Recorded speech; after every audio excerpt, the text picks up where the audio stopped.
வணக்கம். நான் சித்தமருத்துவர் சங்கீதா பேசுகிறேன். இன்று சினைப்பை நீர்க்கட்டிகள் பற்றி பார்க்கலாம். அதாவது இதை வந்து பாலிசிஸ்டிக் ஓவேரியன் டிசீஸ் சிண்ட்ரோம். இந்த பாலிசிஸ்டிக் ஓவேரியன் சிண்ட்ரோம் வந்து இப்பொழுதெல்லாம் அதிகமாக இளம் பெண்களை தாக்குகின்றது. அதாவது 15 முதல் 25 வயது வரை இளம் பெண்களே அதிகமாக தாக்குகின்றது. இந்த சினைப்பை நீர்க்கட்டிகள் வந்து அந்த மாதம் மாதம் வர வேண்டியது அந்த கருமுட்டையானது வெளிவராமலே நீர்க்கட்டிகளாக மாறிவிடுகின்றது. இதனால் வந்து ஒழுங்கற்ற மாதவிடாய் இல்லாட்டி மாதம் இருமுறை அந்த சினைகள் வெளியேறாமலே மாதம் இருமுறை அதிக அளவு உதிரப்போக்குடன் பெண்களை வந்து பாதிக்கின்றது. இதனால் சோர்வு, இரத்த சோகை இதெல்லாம் ஏற்படுகிறது.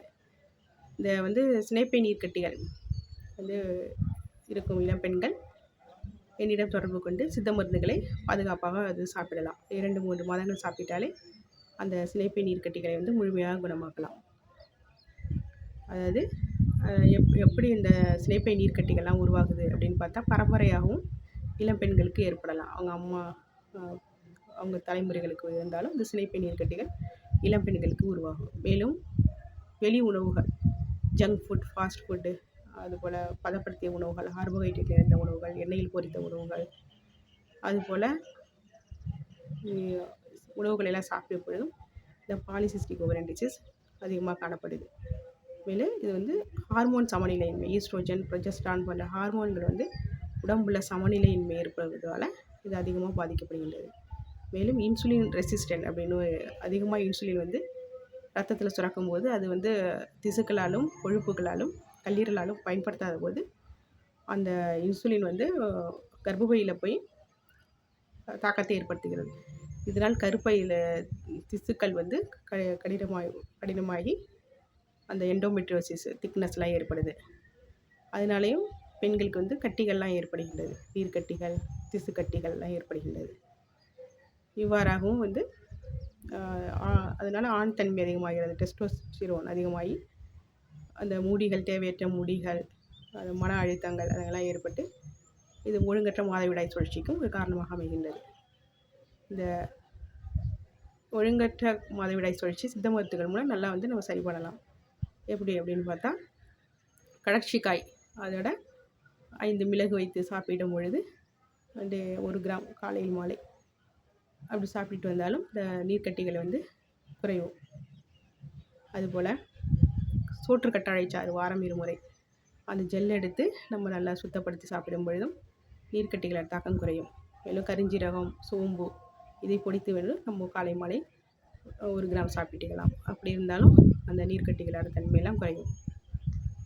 மேலும் கரிஞ்சீரகம், ஓமம், வெந்தயம் இவற்றை வந்து பொடித்து வைத்துக்கொண்டு காலை மாலை சாப்பிட்டாலும் இந்த நீர்க்கட்டிகள், கர்ப்பப்பை சம்பந்தமான வியாதிகள்லாம் குணமாகுவதை காணலாம். இல்லை அசோகப்பட்டை சூரணம் இப்படிலாம் சாப்பிடும் பொழுது நீர்க்கட்டிகள் பிரச்சனைகளை தீரும். மேலும் நீர்க்கட்டிகளை பிரச்சனையை தீர்க்கறதுக்கு நம்ம டெய்லி யோகாசனம், நடைப்பயிற்சி அதெல்லாம் செய்யணும். மேலும் மன அழுத்தத்தை குறைக்கணும். நன்றாக வந்து தூக்கம் அதெல்லாம் ஒரு மிக முக்கியமானது. மேலும் உணவுகளில் சிறுதானியங்கள்லாம் அதிகமாக சேர்த்துக்கணும். கம்பு, கேழ்வரகு, அதேபோல் பச்சை பயிறு, சோளம், வரகு, அதெல்லாம் ராகி அதெல்லாம் அதிகமாக சேர்த்துக்கும் போதும் மேலும் கார்போஹைட்ரேட் நிறைந்த உணவுகள், சர்க்கரை அதெல்லாம் வந்து குறைக்கணும். அப்படி குறைச்சாலும் இந்த சினைப்பை நீர்க்கட்டிகளை முழுமையாக குணமடையலாம். இந்த மருந்துகளை எடுத்துக்கொண்டு அந்த உடற்பயிற்சி செய்யும் பொழுதும் நன்றாக குறையும். மேலும் அது மண் பற்று போடலாம். சிவப்பு மண் அது வந்து போட்டிருந்தாலும் அது வந்து இந்த சினைப்பைகளை வந்து தூண்டி ரத்த ஓட்டத்தை அதிகரித்து சினைப்பை நீர்க்கட்டிகளாக வந்து குறைவதை காணலாம். மேலும் வயிற்றில் வந்து நம்ம வெந்நீர் ஒட்டடம், ஆயில் மசாஜ் இப்படிலாம் செய்யும் பொழுதும் சினைப்பைகளுக்கு ரத்த ஓட்டம் அதிகரித்து நீர்க்கட்டிகள் வருவதை தடுக்கும். மேலும் அந்த சினைப்பைகளுக்கு வந்து ஆசனங்கள்லாம் செய்யும் பொழுதும் நல்ல ஒரு முன்னேற்றங்கள் ஏற்படும். அது வந்து உணவு பழக்க வழக்கங்கள் அதுபோல் செய்யும்போது நல்ல ஒரு முன்னேற்றங்கள் ஏற்படுகின்றது. என்னிடம் வந்து தொடர்பு கொண்டு ஃபோன் நம்பர்லேயும் வாட்ஸ்அப்லேயும் ஆன்லைன் கன்சல்டிங் பெற்று சித்த மருந்துகளை வந்து சாப்பிடலாம். இந்த சேனலுக்கு வந்து லைக் பண்ணுங்கள், சப்ஸ்கிரைப் பண்ணுங்கள். மேலும் உச்சந்தலையிலிருந்து உள்ளங்கால் வரை உள்ள வியாதிகளுக்கு மருத்துவ ஆலோசனை பெற்று சித்த மருந்துகளை வந்து முழுமையாக சாப்பிடலாம். உடலில் உள்ள கழிவுகளை நீக்குகிறது, மனத்தில் உள்ள கழிவுகளை நீக்குவதன் மூலம் நம்ம வந்து ஒரு ஆரோக்கியமான வாழ்க்கையை வாழ முடியும். சித்த மருத்துவத்தை வாங்கி நன்மை பெறுங்க. இந்த சேனலுக்கு லைக் பண்ணுங்கள், சப்ஸ்கிரைப் பண்ணுங்கள். தொடர்ந்து ஆதரவு தருங்க. நன்றி.